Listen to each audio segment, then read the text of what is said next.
Welcome back to part 3 of my second hammer prototype video. In the end of part 2, if you remember, if you watched it, I clearly turned this down too far. You can see that there are no peaks on these threads. I'm sure there's a proper term for that. What I was going for is for it to look like this, but I clearly, I've not threaded or I haven't used taps and dies too often, so I'm still learning as I go. But clearly this isn't going to work. It just slides in there. I can't thread it in there because I turned down all the threads essentially before I even threaded the rod. So what I'm going to do, the plan is to cut this off. I don't mind if this is a little shorter because the hammer head is a little disproportionate anyway. So I'm going to use the same piece of stock. I'm going to cut this off. I'm going to come down another inch and I'm going to turn it down this time to where I believe we're going to be okay. So what I'm looking at is the tap that I used for this hole. I can't go by those internal threads, 0.38, 380 thou. What I need to do is make sure that my turn down is not more than 400, I'm going to call it 450 thou, and that will give me a diameter of 450 thou that I can then use my die to finally thread that down properly so that I have my peaks of my thread so that it will thread in properly. As you can see, it's too much play there, and I just overturned it. I remember I went down to 360 thou and then I went and put my thread on there. It didn't work. So that's the fail, my mistake, but I'm learning. The idea now is to run over. I'm going to cut this off with a hacksaw. Then I'll turn this down to, like I said, 450 thou, double check my measurements. And we're going to make another attempt at threading the handle. I'll bring you back. We're going to go get set up over at the hacksaw.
There is the turn down piece.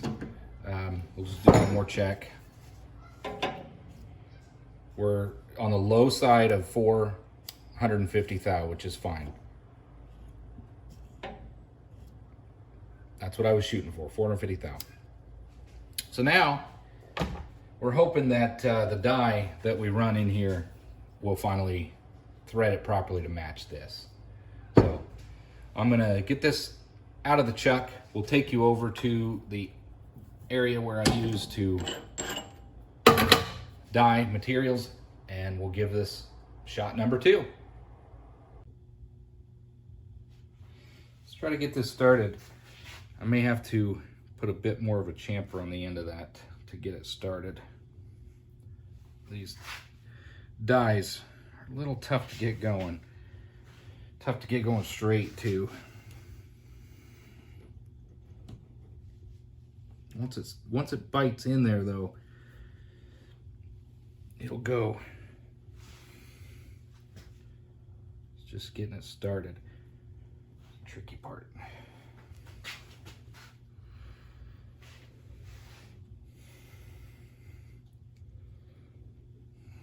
Getting it started straight.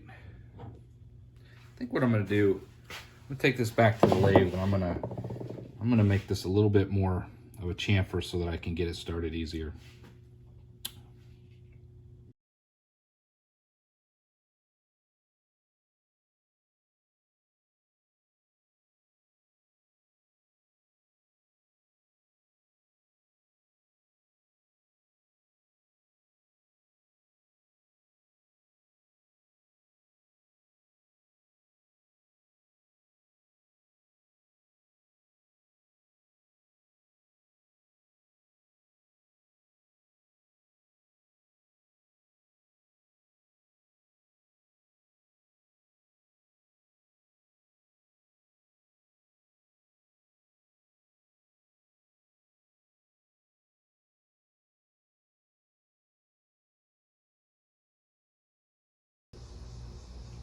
Welcome back. I did turn this down a little bit more to try to get this started. I'm still learning what diameter size uses to start with a die set, tap or die. I know there's some charts out there. I'm still learning those. Someday I'll figure that out, but right now I'm just want to get this started and try to get some threads on here. And again, I'm trying not to go too far because I don't want to run into the same situation where I got to start over again. So got it started. I got rid of the soft jaws because these things, when you're using a die, it just spins. So I switched over some copper, and I'm gonna see if we can't get it started this way.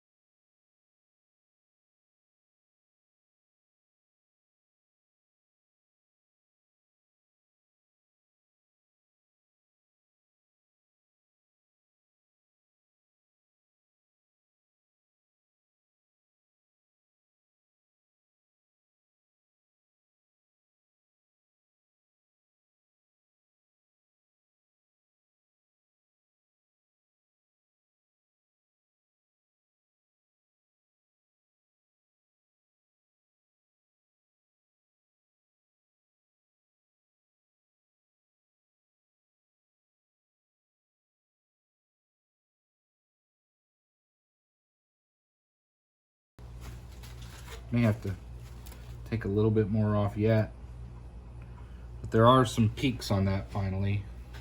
This probably isn't enough on there.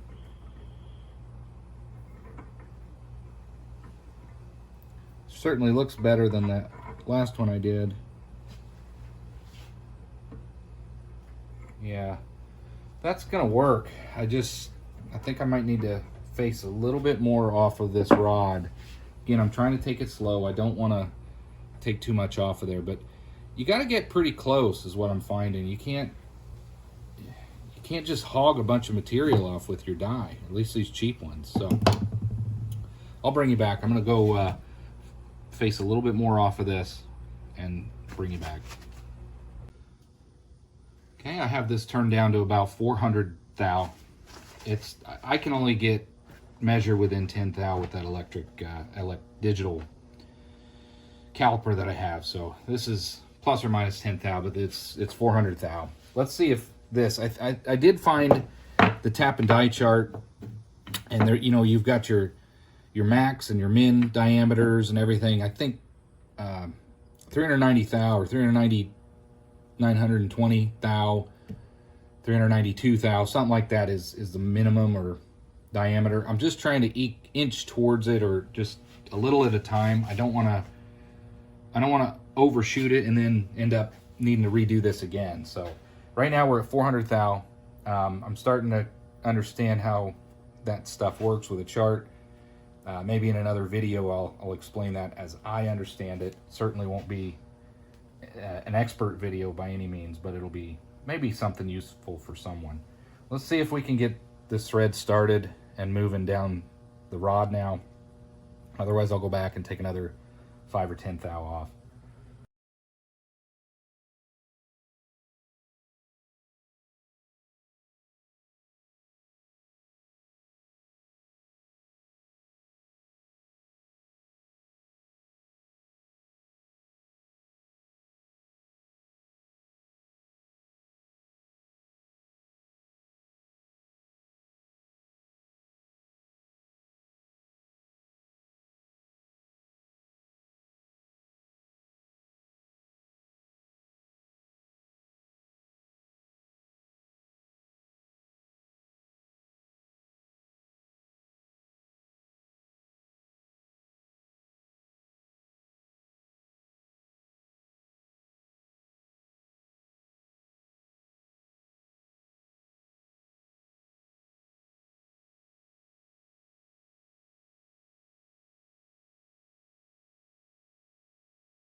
Well, it's not perfect. Again, it's kind of flat.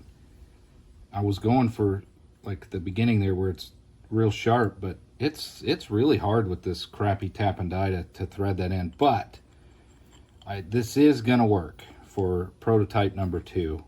Let's bring you over to the lathe workbench and then we'll check this out. So it's still not perfect. I'm learning how to use this tap and die, especially the die. It's still got some flats on it, as you can see, but this is a lot better than it was, and I think for my prototype it's actually going to work fine. Let's do a test fit. I haven't cleaned off any burrs. It's got a little bit of a wiggle in there, but as you get down tighter, it kind of goes away and it threads all the way in. There's the top. I may just leave it like that. I'll clean, of course I'll clean all this up, but it goes in, comes out. It's better than the last one I made. So I'm gonna use some sandpaper and clean up these threads a little bit, maybe a file. I do want to still deburr this, and then the last thing I need to do is make my faces. Again, one's going to be a bull nose and one will be a flat, but both of them will taper down slightly, and that will be, we're getting close to the, what I'm going to call the second hammer prototype. Maybe I'll make a little insert or put a washer in here, but it's coming together. Next clip will be, probably facing this down, cleaning this stuff up, and we'll try to get this thing knocked out. Welcome back. Here's the setup. I'm just going to put a slight chamfer on both ends of the hammerhead. I'm just going to come in just a 1/2 inch. It's a little bit more of an aggressive chamfer than I did on the handle. The handle was a little more gradual. I don't need much. I just want to, a little bit of a, I guess you'd call it a chamfer. Turn it down at an angle so that it defines the hammer face. So I'm going to get this started, and we're going to turn down just a little bit, maybe a 1/2 inch in, maybe an inch. I just want to make it equal on both sides. So an inch is about almost to there's a hole, nearly to the hole. I don't want to go an inch, maybe a 1/2 inch. Mostly just to clear off this step that I have machined in here. So let's get it started.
There's the flat face.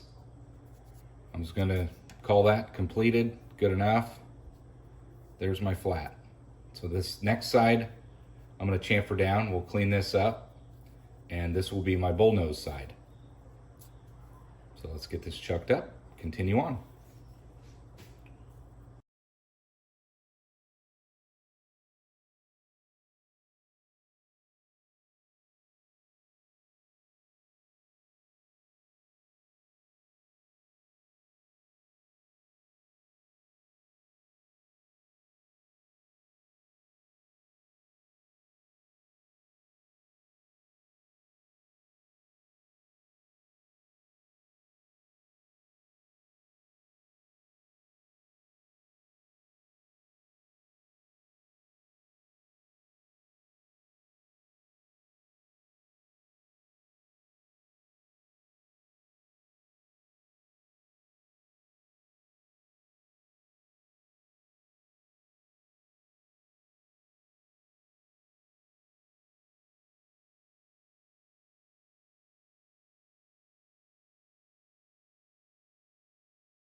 Well, needs a little more polishing, a little more sanding. It's pretty rough from the filing, but there is nearly the finished hammerhead.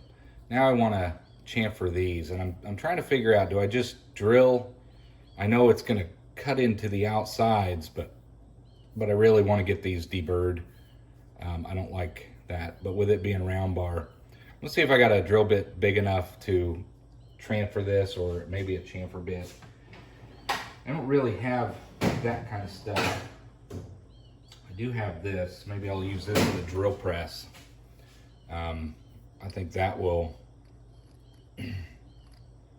that'll get rid of the burr, but I wish I had an actual deburring tool. We'll take you to the drill press.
Let me get this cleaned up.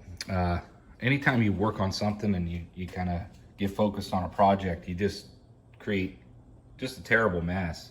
You know, I need to sweep out here, vacuum, but you know, you just get stuff everywhere. So in between projects, I make it a point to clean everything up, straighten it up, have a nice clean area that's free of distraction and clutter.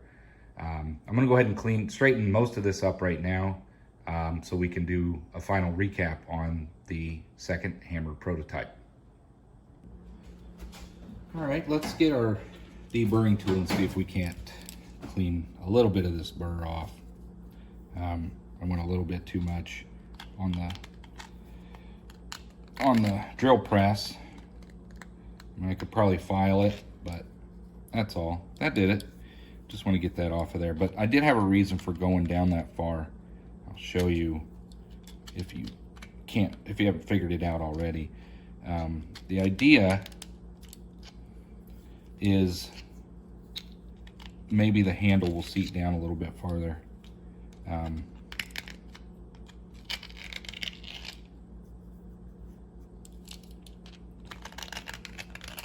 So that's pretty good there. This side, it's got a little bit. Let's go ahead and clean that a little. This side.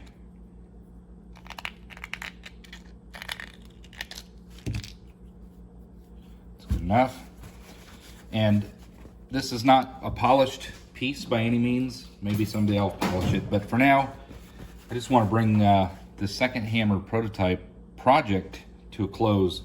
I think this was far greater success. I learned a lot and I'm still learning. You know, maybe for my third prototype I'll make some changes again, but here's what I was going for. A dual faced mini hammer, one with a flat side and one with a bull nose for varying applications. I'm going to leave the top proud. I might file that down at some point, but for today, I just wanted to complete the idea of this prototype. See how far down this seats. Yeah, still, it only goes down as far as it's threaded, as you can see, which is fine. Not sure how I want to finish that. If you have some ideas, put them in the comments. But you know, I could get a counterbore style drill bit, which I don't have any, and counterbore this, and then when this threads in, it could actually disappear, so to speak. I just need a 1/2 inch counterbore. That's one idea. I could just leave this. I could just put some crazy glue or even JB Weld and just thread this in and call it a completed hammer that doesn't come apart. I could leave it like it is, and I could make this swappable hammer handle, excuse me, for different heads that I want to make. I can file down, which I kind of thought I might do, is file down the top and then just kind of fill it in with maybe JB Weld and clean that up, just make it look seamless, or just file it down and leave it at that. It's not like that's going to come flying off of there. This is not a heavy-duty construction carpenter's hammer by any means. It's just for small projects. But there you go. There's the completed second prototype hammer.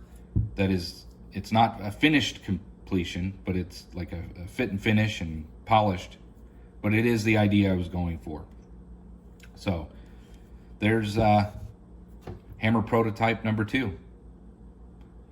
Thanks for watching. Hope you enjoyed, and hope to see you at the next video.